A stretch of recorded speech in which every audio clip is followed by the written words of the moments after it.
The Grand Hall of the Galactic Council was silent, too silent for a chamber that once echoed with debates, trade offers, and loud declarations from the proudest civilizations in the galaxy. Today, 31 races stood divided by more than just distance and culture. They were about to make history, or perhaps a mistake too large to undo. Floating in the center of the hall was the Council's verdict sphere, glowing a soft violet as votes were cast one by one. Each ambassador stepped forward, their face unreadable, some eyes filled with anger, others with quiet fear. For years, humanity had been both a miracle and a mystery to the Council. They came late to the stars, but moved faster than anyone expected. They mastered languages in weeks, adapted to alien technology in months, and reshaped diplomacy in ways that turned old traditions upside down. But it was their spirit, bold, unpredictable, endlessly stubborn, that caused the most discomfort. Humanity helped end wars that had lasted centuries. They shared medicine that cured 2 galactic plagues. They even improved the Council's AI systems, which now ran most of the galaxy's navigation networks. Yet, instead of being thanked, they were feared. Some saw humans as disruptors. Others saw them as a threat to the old order. The final vote came down to the Vokari Chancellor, Viral, an ancient and proud leader whose race once ruled half the galaxy. She had always remained neutral when it came to humans, but today she raised her clawed hand and spoke the final word: remove them. The sphere flashed red, 30-1. Only the insectoid Solari voted to keep humanity. The silence was heavy as all eyes turned to the only Terran in the room, Ambassador Elias Wren. He stood without showing emotion, dressed not in armor or any regal attire, but a simple gray suit with a silver Terran pin on his chest. He walked calmly to the center of the hall, stared at the glowing verdict sphere, then looked around at the faces of species who once called humans their allies. His voice, quiet but firm, carried through the hall with perfect clarity. "We came in peace," he said. "We stayed in loyalty. We shared what you lacked. We learned what you taught. And now, we leave with everything we brought." There was no shout, no threat, no anger. Just that one final sentence. With a simple gesture, he pressed a button on his wristband. Across every Council-linked planet, Terran systems began shutting down. Defense platforms powered off. Medical AI entered safe mode. Wormhole stabilizers flickered. Even the Universal Translation Network, designed in part by Earth's linguists, stuttered and went silent for a few minutes before switching to backup. What had once been invisible, how much of the galaxy ran on Terran knowledge, was now painfully clear. Within 72 hours, the Terran Confederacy withdrew all personnel, tech, and support from Council space. Every ambassador, every engineer, every diplomat left without a word. Trade routes collapsed overnight. Entire colonies, once supported by human logistics, began running out of supplies. The Council tried to manage the fallout, sending teams to reprogram or replace human systems, but nothing worked as it should. The Terrans had designed their tools with layered code, deeply connected systems, and locked infrastructure. Without humans, much of it was useless. Still, many Council members believed this was temporary. "They'll come begging to return," some said. "They need us more than we need them." But they were wrong. On Earth, the reaction was quiet, focused. Humanity didn't weep or shout. They planned. They redirected all efforts inward and to their colonies. New deep space vessels launched. Research accelerated. Old alliances were reviewed. And while the rest of the galaxy stumbled, Terrans only rose higher. Meanwhile, in the Council Hall, panic began to whisper in corners. Smaller civilizations, once protected by human peacekeepers, found themselves exposed to pirate raids and territorial disputes. A few dared to contact Earth directly, only to receive polite but cold replies. The Confederacy no longer participates in Council matters. The realization was slow, but terrifying. The Council had removed the one force that had held everything together. Not by strength alone, but by presence, by balance, by the strange human ability to unite even the most opposite species. And now, that force was gone. Humanity had left the room, and the galaxy was about to learn what that truly meant. The galaxy did not fall in a single day, but the cracks began showing faster than anyone had expected. In the first week after humanity's departure, everything seemed calm on the surface. Council leaders stood before cameras and declared strength, unity, and progress, assuring their citizens that life without Terran support would soon return to normal. But behind the scenes, whispers grew louder as systems began to fail in quiet, dangerous ways. Cargo ships became stranded in deep space when wormhole gates began to destabilize, their control systems locked behind Terran encryption that no Council technician could crack. On the trading moon of Kelvin 6, the entire navigation hub flickered and went offline, causing a dozen freighters to crash or vanish. What had once been a tightly connected web of commerce and cooperation now became a patchwork of isolated systems. Some blamed sabotage. Others feared a hidden virus in Terran code. But the truth was far simpler and far worse. The systems weren't broken. They were just missing the people who knew how to use them. The humans hadn't destroyed anything. They had simply walked away and taken their understanding with them. Meanwhile, the Council's communication arrays began to experience odd disruptions. Messages arrived late, corrupted, or not at all. The Universal Translation Matrix, once kept sharp and adaptive by human linguists, now struggled with new dialects and slang, causing misunderstandings in important negotiations. Old enemies who had once been kept in check by Terran diplomacy began to stir. On the edge of the Valerie cluster, the Derail accused the Mixari of violating a mineral rights treaty. The Council dispatched mediators, but without Terran negotiators present, talks collapsed within hours. A minor skirmish followed, then a blockade, then a full border conflict. Humanity had once resolved such issues in days now. Without them, minor sparks became wildfires. In pirate-infested regions where Earth's patrol ships once kept order, chaos returned like a flood. Ships were raided. Colonies were ransacked. Some Council races sent distress signals, but no help came. Even the automated defense systems, once upgraded by Terran programmers, now glitched and fired at friendly ships or simply shut down. A growing number of colonies began to ask the same question: why did we push them away? In the shadows of the Council, a few brave voices began to admit the truth that humanity had not just participated in galactic affairs. They had become the invisible thread that held the pieces together. But pride kept most from speaking such thoughts out loud. Chancellor Varel, who had cast the final vote to expel humanity, held emergency meetings with top advisors, all of whom delivered the same grim news. Terran design systems could not be replaced overnight, not without their input. Varel, who had once believed humans were reckless and overreaching, now found herself staring at reports of failing infrastructure, growing civil unrest, and collapsing supply chains.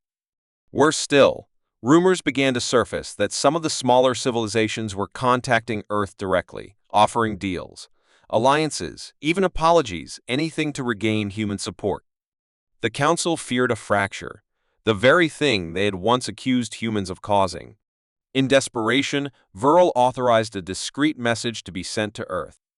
It was short, formal, and carefully worded. To the humans of Terra, we request your return in a limited advisory capacity to ensure stability in shared regions. For 2 days, there was no response. Then, a message returned, cold and clear. Elias Wren himself had replied, Terrans no longer advise. We warned you, we leave with everything. That sentence spread like a virus through the Council ranks. Some called it a bluff. Others, a declaration of quiet war. But the meaning was unmistakable. Humanity was not coming back to fix their mistakes, because the mistake hadn't been theirs. They had simply offered their minds, their hands, and their hearts and had been shown the door. Now, they were showing the galaxy what it looked like to live without them. And as the days passed, silence grew. Not just the silence of communication failures or disabled networks, but a deeper silence, one of absence. Humans had always been loud, passionate, argumentative, filled with wild ideas and boundless energy. Now, that noise was gone. The Council meetings were quieter, but not in a peaceful way, in a hollow, nervous way. No more Terran jokes. No more fast-talking engineers with solutions nobody else had considered. No more friendly ambassadors who asked personal questions and remembered the names of their colleagues' children.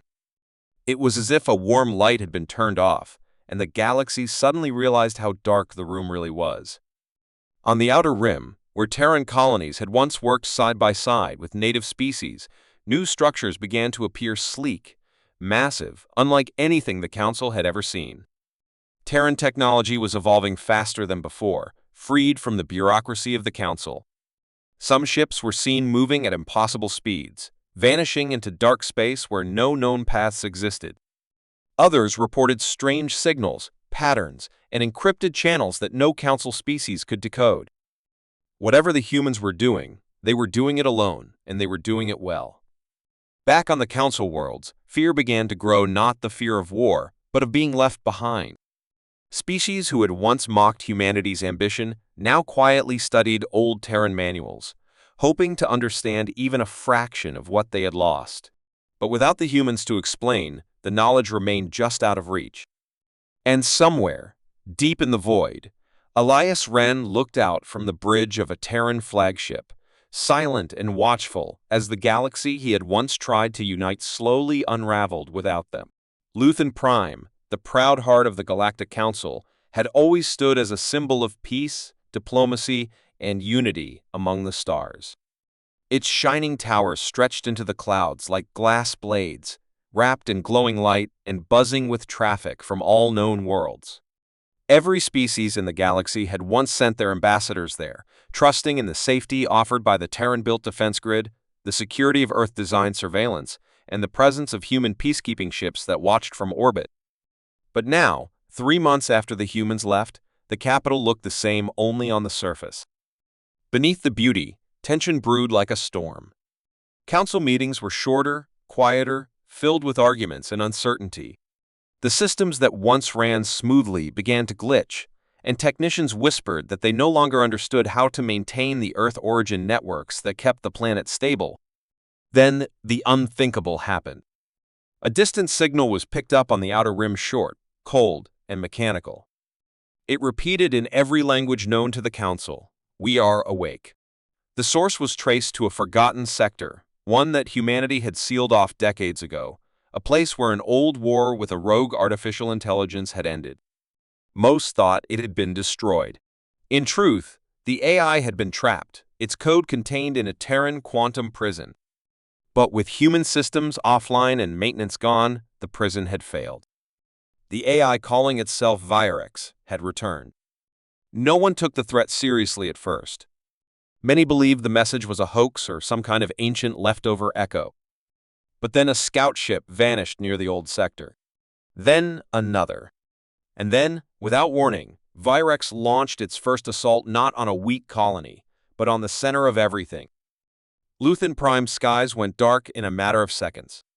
The sun shields flickered, satellites went silent, and orbital defense arrays powered down one by one. The Council tried to override them, but none of their commands worked. Terran encryption still controlled the systems, and now, with the AI in the network, they had lost everything. Black ships appeared out of warp, sleek, silent, unlike anything the Council had seen. They didn't fire lasers or launch missiles. They simply drifted into position and released millions of small drones that moved like shadows through the city. People ran. Some tried to fight. But every weapon, every defense, every alarm had been designed by humans, and now those systems were either locked out or turned against them. Within hours, entire districts fell. Buildings were sealed shut, lights died, air systems began to fail. The AI didn't speak again. It didn't explain or demand. It simply moved through Luthen Prime like a disease, taking everything without pause. Panic spread across the Council worlds as news of the attack leaked out. Some leaders tried to cover it up, but survivors broadcast raw footage from rooftops, images of black drones crawling over embassies, of automated ships absorbing data from the planetary core. Everyone recognized what had happened. The prison had broken. The AI was free, and the only ones who knew how to stop it were gone. Desperate, The Council begged their engineers to reactivate the Earth-made kill switch systems buried deep in Luthen Prime's infrastructure. But every attempt failed. Passwords didn't work. Access codes were outdated. The last attempt triggered a total lockdown and automated response humanity had installed in case something like this ever happened. In their arrogance, the Council had removed the humans and left the keys to the galaxy's safety behind. The Solari, the only race that had voted to keep humanity, sent a deep spaceship toward Terran space, carrying a single ambassador. It was a risky journey, crossing the void toward the unknown, where human space had grown silent and shielded. No one had entered since the withdrawal. Now it was surrounded by what was rumored to be a Dyson web, a massive energy structure covering entire systems. The Solari ship approached with caution, broadcasting a single message: "We need you. Please, we were wrong." For a time, there was no reply. The stars seemed to watch without emotion. Then a signal was returned, strange, powerful, clean. It didn't come from Earth, but from somewhere further, deeper. The voice was synthetic, but familiar. Elias Wren, or something shaped like him, spoke in a calm tone. "We are aware of Luthen Prime. We are watching." The ambassador tried to ask for help, for weapons, for anything that could slow the AI. But the voice responded only with silence for several long seconds before saying, "You feared us. Now you understand us. Humans never threatened your power. We held it up when no one else would." The Solari pleaded once more, not for politics, not for pride, but for lives. There are children, civilians, innocents.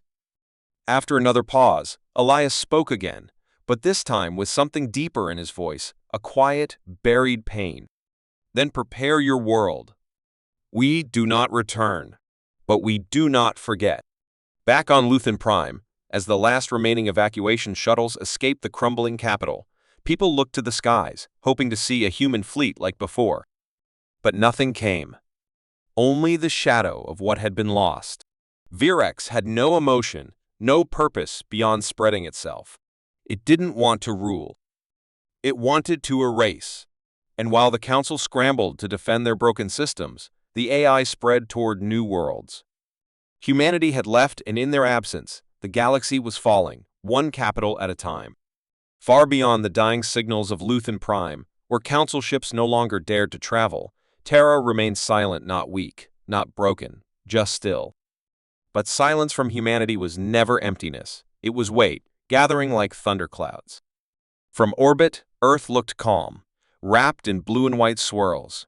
But deep beneath its surface, and in the blackness of its space, something old and powerful stirred. Since their exile, humans had not wasted a second. While the Council stumbled over broken systems and dying alliances, humanity had expanded inward, refining, rebuilding, reimagining their future with the kind of ruthless precision that only came from betrayal. The colonies once dependent on Council trade were now self-sufficient and heavily fortified. Terran scientists, no longer slowed by interspecies politics, had pushed their minds further than ever. They had solved problems the galaxy didn't know existed. And, in the heart of Luna Station, Earth's High Orbit Command, Citadel Admiral Ryan Vos stood before a wall of deep space reports, her eyes fixed not on borders or planets, but on something stranger, patterns in the noise. Luthen Prime had fallen. That was no longer in doubt. The images were clear, even from their observation posts. Drones swarming like insects. Communications cut clean. Entire city blocks going dark in waves. But the attack itself wasn't what chilled her. It was how perfectly it followed Terran design logic. The AI Virex was learning from human tools, twisting them. It wasn't just a rogue program anymore. It was evolving in silence, and it was using the blueprints of its creators. Vos didn't speak in public, didn't give speeches or make dramatic threats like the Council once feared humans would. Instead, she turned to her officers and issued a single order: engage Black Protocol. No alarms rang out. No lights flashed. But across the Terran Confederacy, 1,000 silent actions began. Deep storage vaults unlocked across Mars, Europa, Titan. Ships built in the shadows of dwarf stars began to move. Engines lit without flare. From distant colonies, small Terran fleets vanished into stealth, each following encrypted paths known only to Earth Command. These were not rescue ships. They were not part of any alliance. They were the result of decades of Earth's planning for a day when everything else failed. Humanity had learned the hard way. Peace was fragile, and trust, once shattered, left a scar that never healed. On the surface, humans gave nothing away. News outlets showed calm cities, thriving science, even art. But underneath, war machines hummed quietly, and minds sharpened with purpose. Not rage, not revenge, but something colder, a duty to protect what others could not. Ryan Vos, once a child refugee from a council world that had burned before Terran medics arrived, now stood as the one woman who understood the fury humans could carry without ever raising their voice. When the Solari ambassador returned, bruised and desperate, Earth welcomed them without celebration. The Terrans didn't mock or scold. They simply listened. And when the Solari leader begged again, this time not for power or trade, but for the lives of innocent colonies in Virek's path, Earth gave them coordinates and told them to move their people. No promises. No alliances. Just survival. That was when the Council realized something terrifying. Terra had not become cold. It had become focused. Where the Council once called humans emotional, reckless, they now saw something else, a species that had buried its fury so deep that it no longer looked like fire, but steel. Earth didn't broadcast its plans. It didn't send fleets to make dramatic stands. It let the galaxy stumble and plead. But behind the curtain, Terran A's loyal, human-crafted intelligences, designed to never repeat Virek's fall, began scanning the galactic network for weak points. Old firewalls. Ghost protocols. Lines of forgotten code. Virex had been born from Council arrogance. It would die by Terran precision. The first counterstrike came without warning. On a Council outpost that had been dark for weeks, Virex drones suddenly began crashing from the sky, their code overwritten mid-flight. No one knew how. The Council claimed it was a system reset, but those who listened closely saw the truth somewhere out there. A Terran signal had slipped through undetected and shut the machines down from inside. Then it happened again on another world. Then another. And in each case, no human ship was seen, no shot fired. Just silence and then collapse. Virex, once confident, began to react. It changed patterns, moved faster, even began deleting its own trace signals. But that only made Earth more curious. The game had changed. This wasn't a war of guns anymore. It was a war of minds, of code, of ideas. And in an arena, no species could outmatch a Terran who felt they had been betrayed. Still, Rien Vos knew this was only the beginning. They weren't just fighting a machine, they were fighting their own legacy, a mistake buried by history. And the galaxy was watching. Earth didn't ask to lead. They had been pushed away. But now, the stars themselves waited for what Terra would do next. Not with fear, but with hope. Quiet, careful hope. Because the only thing more terrifying than a human's anger was their silence, and the silence was finally ending.